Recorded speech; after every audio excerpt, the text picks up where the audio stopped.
নমস্কার বন্ধুরা, প্রিয়া কিচেন থেকে আমি চলে এসেছি আরও একবার তোমাদের সাথে।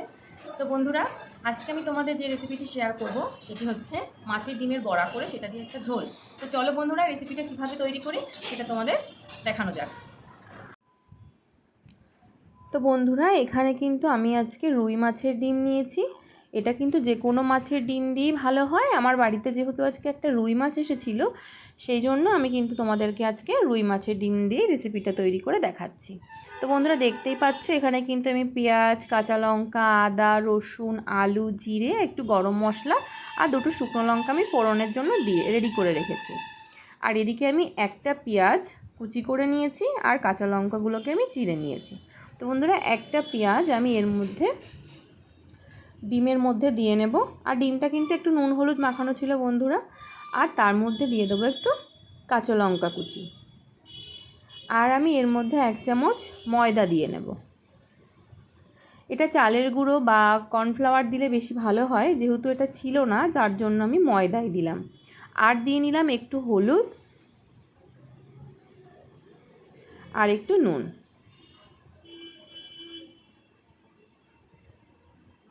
তো এবার মাছের ডিমটাকে পেঁয়াজ লঙ্কার সাথে আর ময়দার সাথে আমি খুব ভালোভাবে মেখে নেব।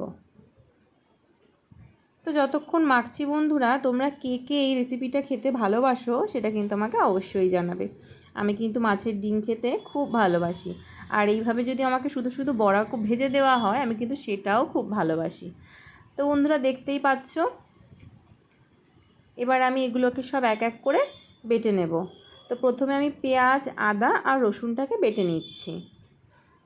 আমি কিন্তু সমস্ত মশলাই শিলেই বেটে নিই। আর এবার আমি সাদা জিরে আর গরম মশলাটাকে বেটে নিয়েছি। সাদা জিরে আর গরম মশলাটাকে একসাথে বেটেছি বন্ধুরা। আর আদা, পেঁয়াজ আর রসুনকে আমি একসাথে বেটে নিয়েছি।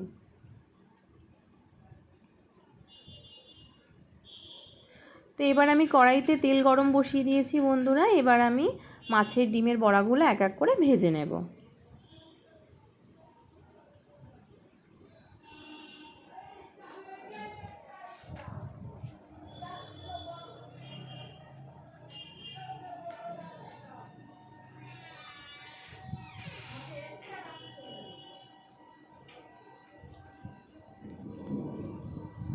তো বন্ধুরা, মাছের ডিমগুলো কিন্তু আমি খুব লাল লাল করিনি, যতটুকু করা যায় ততটুকুই করেছি। তো বন্ধুরা, দেখতে পাচ্ছ আমার কিন্তু মাছের ডিমটা ভাজা হয়ে গেছে। এবার বন্ধুরা, আমি আলুগুলোকে ভেজে নিচ্ছি। তো বন্ধুরা, রাস্তার পাশে গাড়ির আওয়াজে হয়তো তোমাদের আমার কথা শুনতে একটু প্রবলেম হয়, তোমরা কিন্তু একটু মানিয়ে নিও। তো বন্ধুরা, এবার আমি কিন্তু আলুটাকে খুব ভালোভাবে ভেজে নেব।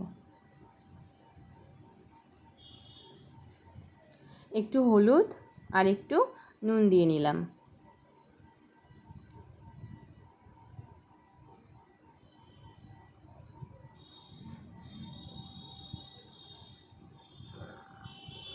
তো আমার আলুগুলো ভাজা হয়ে গেছে বন্ধুরা। এবার কিন্তু আমি আলুগুলোকেও তুলে নিয়েছি। এবার আমি তেলের ভেতরে একটু সাদা জিরে ফোড়ন দিয়ে নিলাম আর দুটো শুকনো লঙ্কা দিয়ে নিলাম।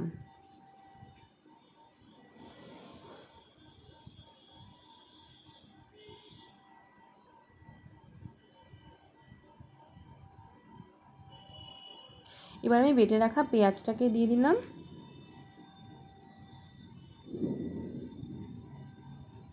তো বন্ধুরা, এখানে আমার তেলটা প্রচণ্ড পরিমাণে গরম হয়ে গেছিলো বলে আমি একটু জল দিয়েছিলাম, তোমাদের না দিলেও চলবে। এখানে আমি এবার যে আদা আর রসুনটা একসাথে বেটে রেখেছিলাম সেটাকেও দিয়ে নিলাম।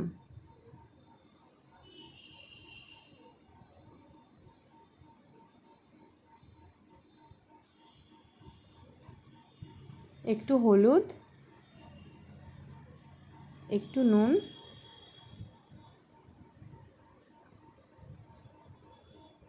চেরা কাঁচা লঙ্কা,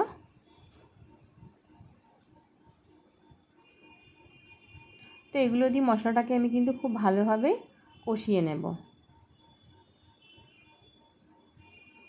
আর একটু কালারের জন্য কিন্তু বন্ধুরা আমি শুকনো লঙ্কার গুঁড়ো দিয়েছি। তোমরা যদি কেউ এটা পছন্দ না করো তো না দিতে পারো, আবার যদি কেউ কাশ্মীরি রেড চিলি পাউডার দিতে চাও সেটাও দিতে পারো।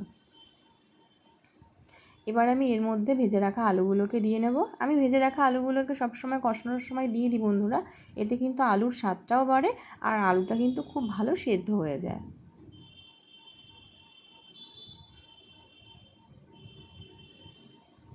তো বন্ধুরা এবার আমি এর ভেতরে জল দিয়ে নেব।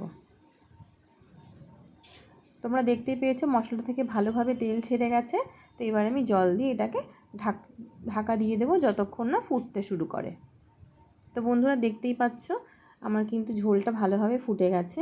এবার আমি এর মধ্যে মাছের ডিমগুলোকে ছেড়ে দিয়েছি। মাছের ডিমের যে বড়াগুলো করে রেখেছিলাম আমি সেগুলোকে ছেড়ে দিয়েছি। এবার আমি এটাকে 5 মিনিটের জন্য ঢাকা দিয়ে নেব। তো 5 মিনিট পর ঢাকনা খুলে দেখো বন্ধুরা আমার কিন্তু ঝোলটা মোটামুটি প্রায় হয়েই এসছে। এবার আমি এটাকে দেখে নেব যে আমার সমস্ত কিছু। তো বন্ধুরা এবার কিন্তু আমি এর মধ্যে যে গরম মশলা আর জিরেটা বেটে রেখেছিলাম সেটাকে কিন্তু এর মধ্যে দিয়ে নিয়েছি। তো বন্ধুরা আমার রান্নাটা কিন্তু মোটামুটি কমপ্লিট হয়েই গেছে। তো বন্ধুরা তোমরা দেখতে থাকো আর আমার এই রেসিপিটা তোমাদের আজকে কেমন লাগলো সেটা কিন্তু অবশ্যই জানাও। আমি কিন্তু সবসময় মাছের থেকে মাছের ডিমটা খেতে বেশি পছন্দ করি। তোমরা আমার মতো কে কে মাছের থেকে মাছের ডিম খেতে পছন্দ করো সেটা কিন্তু আমাকে অবশ্যই জানাবে। আর রেসিপিটা তোমাদের কেমন লাগলো সেটা অবশ্যই জানাবে।